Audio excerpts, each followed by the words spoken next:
So today I'm going to be showing you everything you need to know in Palworld. If you are brand new to the game, then we're going to go through everything you need and kind of the stuff that you want to get to make the experience as good as possible. Now, as you can see, if you don't know who this is the Jet Dragon. This is going to be what you want to gain as soon as possible. Now, I'm going to tell you right now, it's a long process, but once you get to this companion, he helps you with everything. He's a great attacker, he flies incredibly fast, and he's just perfect in every way when it comes to being the best pal that you need. So the way that you would get him, just so you know straight off the bat, you basically used to be able to get him kind of around about here. He has since changed, so at the minute I believe he's kind of up over here now. There is going to be multiple ways that you can get other pals, and there might be different changes as you go through. There is obviously a few more that are down here that I haven't actually even gone for yet, and that's kind of the good thing about this, is we are not fully developed in the brand new, I think was it Ray? I can't remember what it's called. It's like Ray back or something like that in the brand new kind of mode. So this is going to be working your way to there. So, to start with, if you load up, you'll basically have a starting kind of base level. You will be level 1.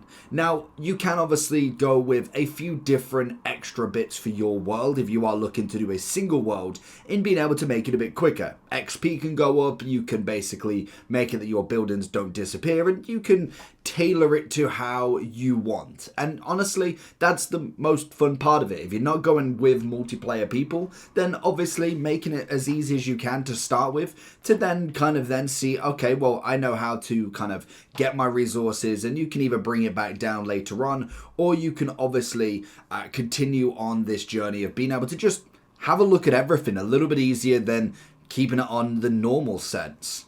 So, once you start, you'll obviously start with your power box, you'll get a workbench, and you'll start with the power spheres, and naturally, as you will kind of increase, you will get different powers. Obviously, some of these are a bit more leveled up because we've managed to level them up a little bit, and you'll kind of start with a base. So then, once you've got your base kind of ready, you'll be able to then get to the point of ancient technology. So this is something you definitely want to focus on as quick as possible within Palworld, because naturally as you progress, you'll see you'll have level 10s, level 11s, and if you do manage to kind of get as many of these knocked out as possible, as you can see I've been trying to now finally get them, Jet Dragon will be pretty much strong enough to beat anybody at this point. Then you naturally need some of your own weapons as well. At the minute I'm kind of just going with the assault rifle, but naturally the rocket launcher is going to be your best bet for the most amount of damage, and that's going to be a little bit further on. So as you see, we are level 60 now. It has gone up 10 levels recently in the brand new DLC. But what you want to aim to get is these. These are going to be absolutely perfect. You've got the login site and also the stone pit. To start with, this is going to be fantastic to be able to get as much resources in the very low tier as quick as possible. But now they have added on the ancient technology side, they've actually added extras in here for more resources. So as you'll see as you go further down, you'll be able to get an ore mine in sight.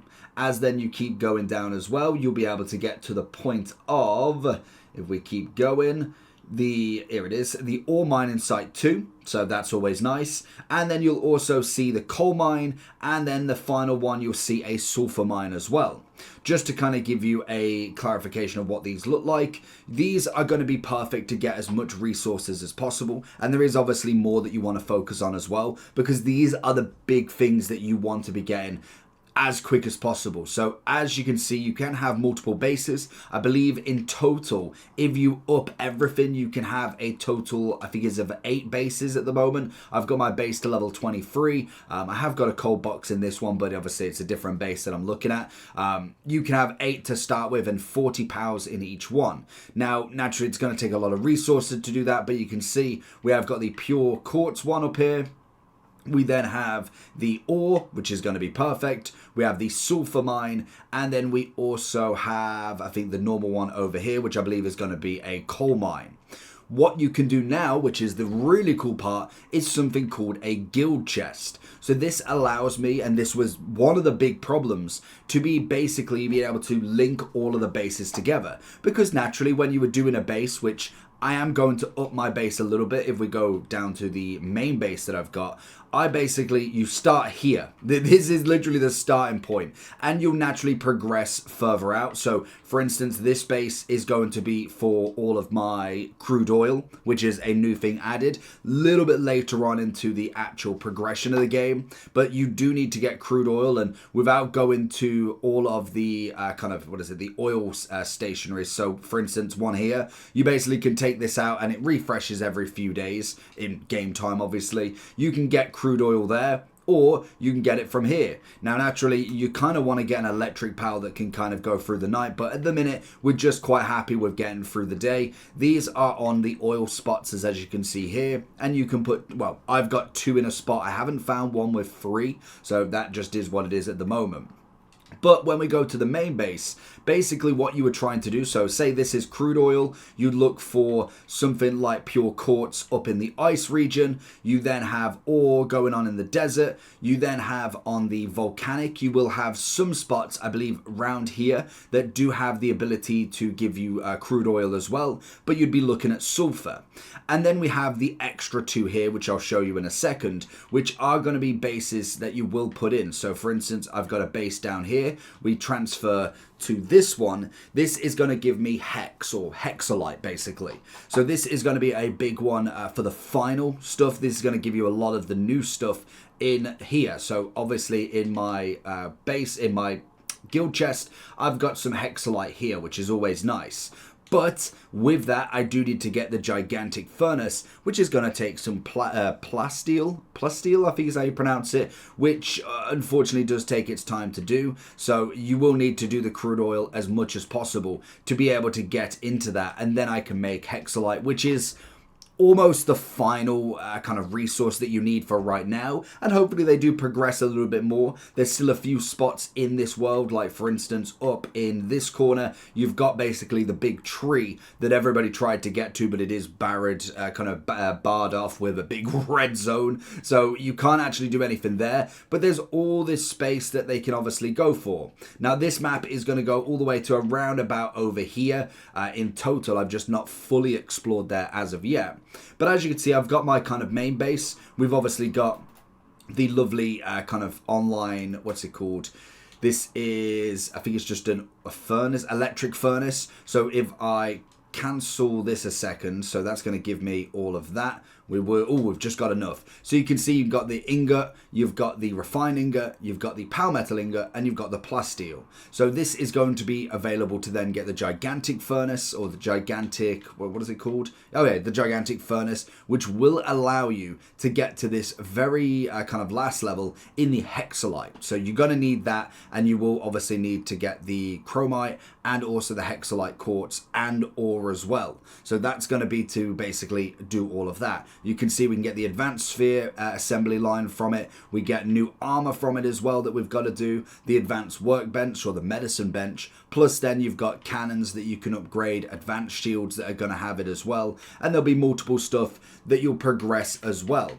We then also have the advanced chest, which will be able to be used with that as well. So that's going to be a big part of getting that gigantic furnace. It's going to be huge to be able to do. So you want to make sure that you are obviously trying to get as much oil as possible. Like I said, you sometimes will have to unfortunately just go and get it yourself. There is some mons or some pals that will be able to drop it also. So if I go all the way to the bottom here, we have got one that has been a very good find at night time, which is going to be this one.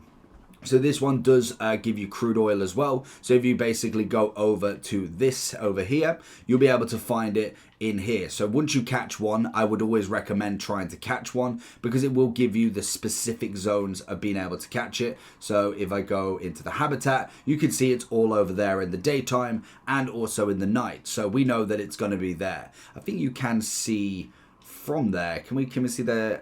Yeah, we need to catch it first. So obviously catching it's going to allow you to at least see where it is at the very minimum, because sometimes it could be somewhere else. You can find multiple different ones, sometimes in other places. So we can see that we've got this one that is going to be predominantly over there. But if we go into the previous mons that you'll see as we go a bit further down, we'll be able to see that you can see like you've got different places for different times that you can see that it is there. So there's going to be multiple ways that you can get certain powers that you want and will have different characteristics. So that's just the ones I've seen that do drop the crude oil, which is, like I say, going to be a massive one to be able to try and get.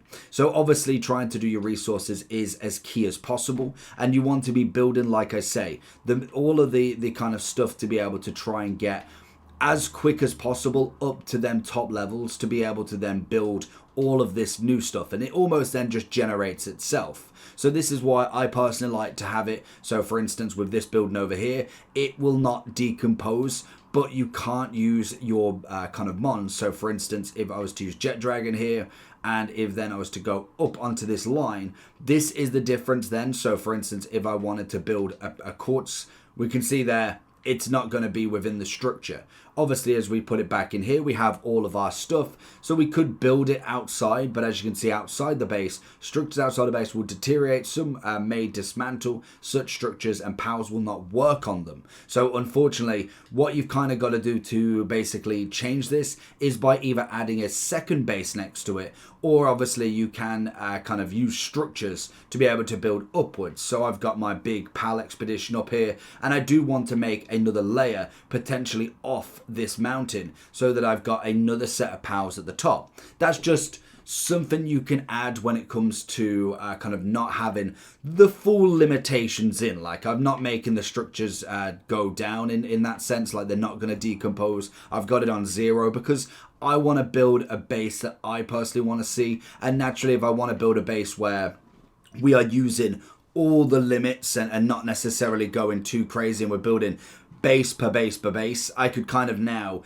basically bring these into one, then kind of change the crude oil one to be basically just the second base that's getting all of the crude oil as much as possible. I could even then have potentially 6 other bases just getting crude oil. I could then get one over here that's getting the hex and the chromite, and then that's pretty much all I need. I could have 7 big bases all in one open flat land, which is going to be kind of like the ideal change. It just takes a little bit of time to move a whole base. Like, I've got everything I need here. We've got the farming stuff. We've obviously got all of the ores from here. And then we've got all of obviously the production line that I will be upgrading as well. So it depends on what you want to do there in terms of your base layout. But I personally have it set up at the moment that once I'm kind of finished with this base and I want to upgrade, then obviously I will just change the base to a little bit more of an open flat land, which I believe there was a base, I think it was this base over here, that there was kind of a few places that you could go that basically make it that little bit easier to have a little bit more space. So if I kind of show you this base up here, it was one that I was, where have I gone? It's over here. It was one that I was debating changing because it does have a lot more flatter land that would actually work really, really well. So if I kind of look here, so I've got a nice flat land, and then potentially I could then increase it a little bit, or I could kind of potentially bring it over the ocean a little bit here. We could then potentially, as you see, the barrier is going all the way around. It's given me a very nice spot to be able to build up on, and I could obviously then build up to the top of there, and that could be then the second space, so that I could have a second base. I could have stairs basically running from up here all the way up, and then basically flatten all this and have another space if I really wanted to, or I could just take it to the absolute top if I really wanted to. But I'm looking for, or in fact you could even just have it here. Obviously with a Jet Dragon it's pretty cool that I could have that space, that space, that space, and that bit over there, and then I've kind of got like a 4-5 tier base system that then works its way around, if you get my drift. And especially with Jet Dragon, it's not as if it takes me that long to get there, so I could potentially move it all the way through and basically have almost like a farming land on the bottom side there. I could then have X amount there. I could have all of my ores in one. If I basically take it all the way over here, I could then have all my ores here and then have the full flat land. Then, like I say, I could have like the house line here, because obviously all of the chests will link together, which is always nice. So there is a good chance in being able to do that with like the guild chest. Unfortunately, it's only a certain amount. Oh, we've got a boss here as well, in fact. So let's go and take the boss out just to see what we can do. Okay, I've not seen this one before. Let's see what it can do to it. It doesn't look like it's even moving, to be honest. I mean, this is going to be the easiest boss fight. There we go. Boss fight killed. We've got another ancient technology point. And that's going to be the key point, is being able to get them technology points to be able to get all of them extra stuff. Because basically, you want to get as much technology points to unlock all of this if you can. I believe there is all the ability to be able to do all of these technology points, and there's some things you don't need. There is obviously some extra stuff. So you got a facility for storing excess electricity generated by a power generator. So there is extra stuff that I've personally not used. Meteor launcher, again, stuff that I've just not really bothered with. Onion plantation, not really bothered with. Water grenade, old revolver. There's plenty of stuff that you don't need to kind of go with to start with. I think if I was running through the technology points, the main things is to get as much of your actual resource stuff done first, getting some weapons along the way. Obviously, outfits are going to be very important when you do go into the ice and also into kind of like the fire, the volcano. You will need to change. Naturally, as you do progress, I should be able to get into this one, and it should increase my max carrying capacity is level 2, but then we've got the heat resistant armor, and then we've also got the cold resistant armor, so that's going to be perfect when doing stuff like that. And then this is going to be kind of my more carrying sort of stuff, but you can see it has got the cold resistance level 1 and then the heat as well, so I could technically just get away with this, but obviously then we have got the level 2 on these two as well, so they're going to be perfect to be able to get right at the end. And then you will see some really cool stuff at the end that you want, like the medicine is always good for your base, and naturally it's down the ancient technology that's going to be perfect. You've obviously got the lock picking for chests that you'll find throughout, and then you've also got like the large power generator. You are going to need that for the crude oil extractor, so that's going to be another massive thing. The grappling gun is just another very cool thing to have.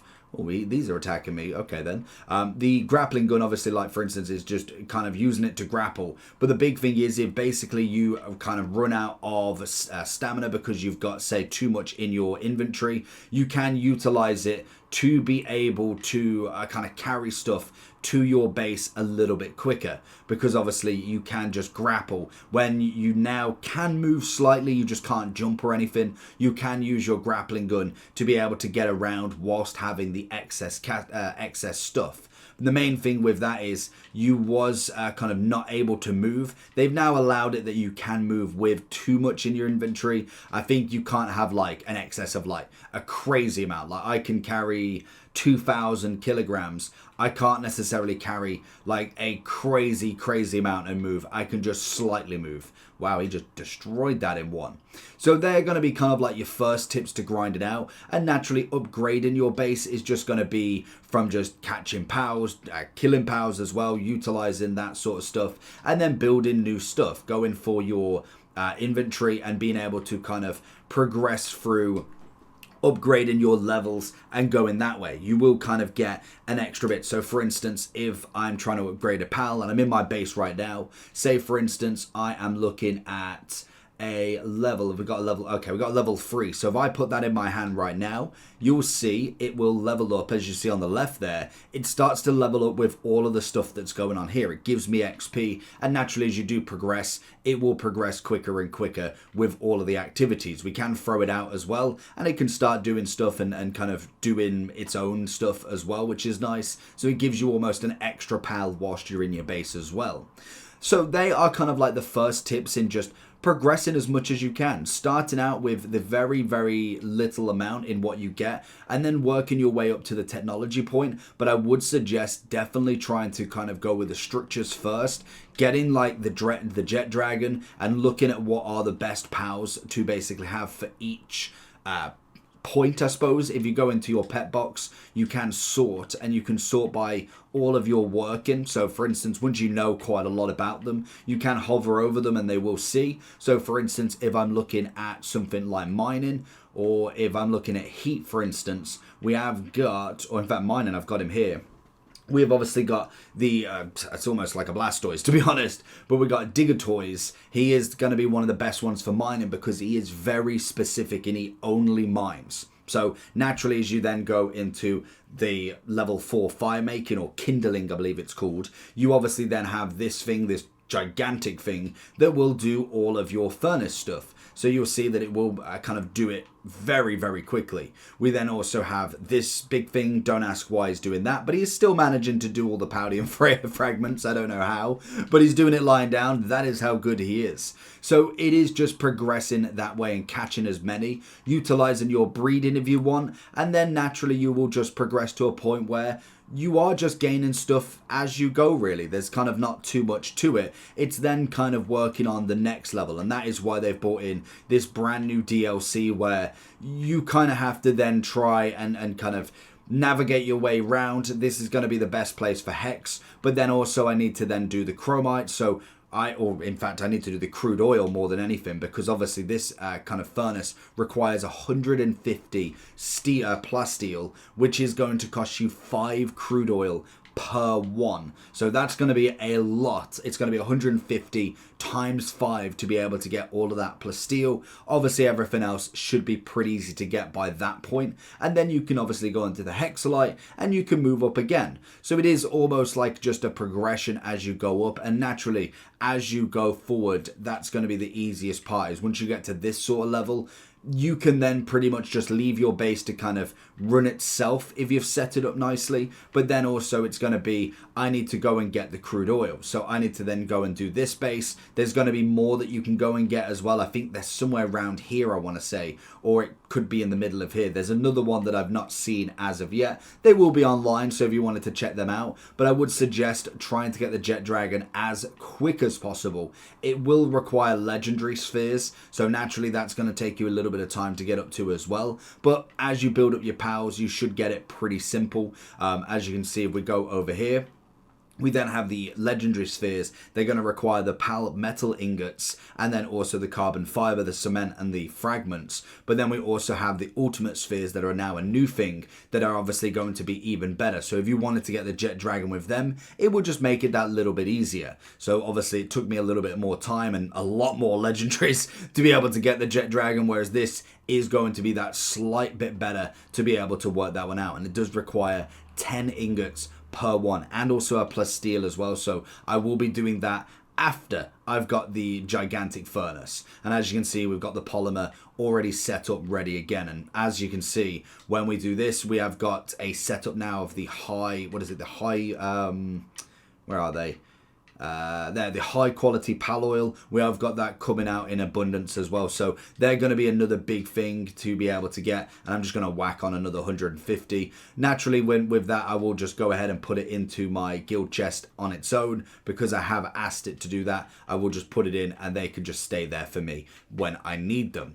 And that's pretty much kind of like your starting base. I would suggest trying it out with like all of the sliders put on easy, so you can kind of progress a nice way. And then naturally, if you want to try a new challenge, I will really enjoy to be able to do this in a multiplayer or on a kind of like a server with friends. I think that's where it really has that enjoyment level that personally you don't get on the single player, but it's definitely a game that is going in the right direction. I didn't think that they would add too much, but adding this fray break kind of island, which is all the way down here, is really cool. It's added an extra 10 levels, more technology, more stuff to be able to do, and hopefully they do continue, and the game itself can hopefully live that little bit longer, because I think after now they've kind of had their stuff with Pokemon, it's very interesting to see the direction they're going to go, and it is quite a enjoyable, relaxing game. Sometimes it can be a bit frustrating, but most definitely whilst you're trying to actually achieve something, especially building the best bases